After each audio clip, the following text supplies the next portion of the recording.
Picture this, it's 1950s Madison Avenue, the glam heart of advertising.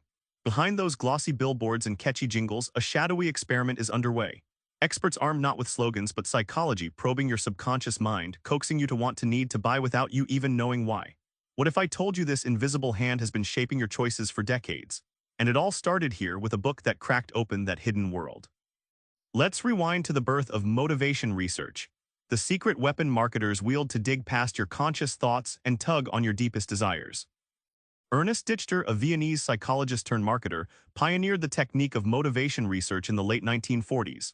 Hired by big companies like Esso and Chrysler, he used in-depth interviews and psychological games to uncover emotional triggers beneath simple product preferences. For example, he uncovered that car buyers weren't just buying transportation. They craved status and escape, turning car ads into fantasy fuel. Think of motivation research as psychoanalysis meets shopping cart. It's less about what you say you want, and more about those flickering feelings you don't even realize are steering your wallet. Like a mind-reading detective, it uncovers unconscious desires, turning everyday products into symbols that promise love, power, or belonging. The payoff? Suddenly, marketers had a blueprint for shaping not just ads but entire lifestyles. Consumers transformed from decision-makers into dreamers chasing subtle, invisible promises crafted just for them. It's why buying a car or soda became less about utility, more about identity and emotion, a legacy still alive today. Now the story gets darker. Imagine marketing messages so sly you don't even realize you're absorbing them, a clandestine whisper in your brain. Welcome to subliminal persuasion.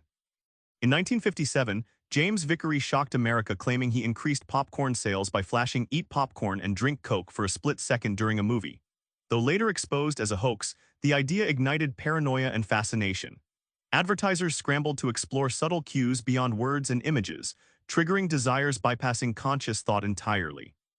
Subliminal persuasion is like a secret tap on your shoulder. You don't notice it consciously, yet your brain registers the cue, weaving it into your feelings and decisions.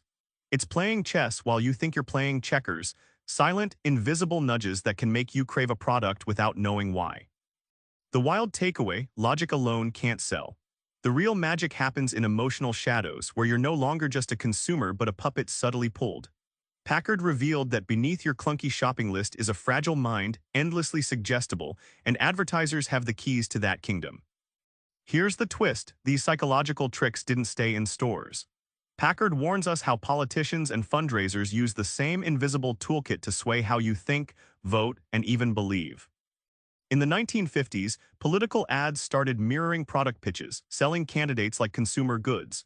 Packard showed campaigns using emotional appeals over facts, associating politicians with safety, family values, or fear. For example, ads that connected Eisenhower with stability played on voters' unconscious need for security during Cold War anxiety. Fundraisers mastered the art of emotional connection too, turning charity into a belonging ticket. By invoking guilt, social pressure, or desire to feel heroic, nonprofits used motivation research to boost donations. The lesson: it's not about the cause as much as the identity donors craft through giving. So next time you scroll through political ads or charity drives, remember, it's your mind they're targeting, like a rich, unguarded market.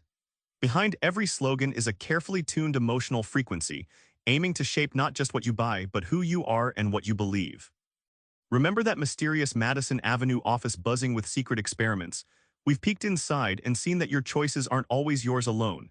But here's the kicker: awareness gives you power. Next time you're swayed by an ad or campaign, pause and ask, is this my want or the want they sold me? Try this: spot one ad today and decode what emotion it's really selling. Subscribe for more book summaries like this one.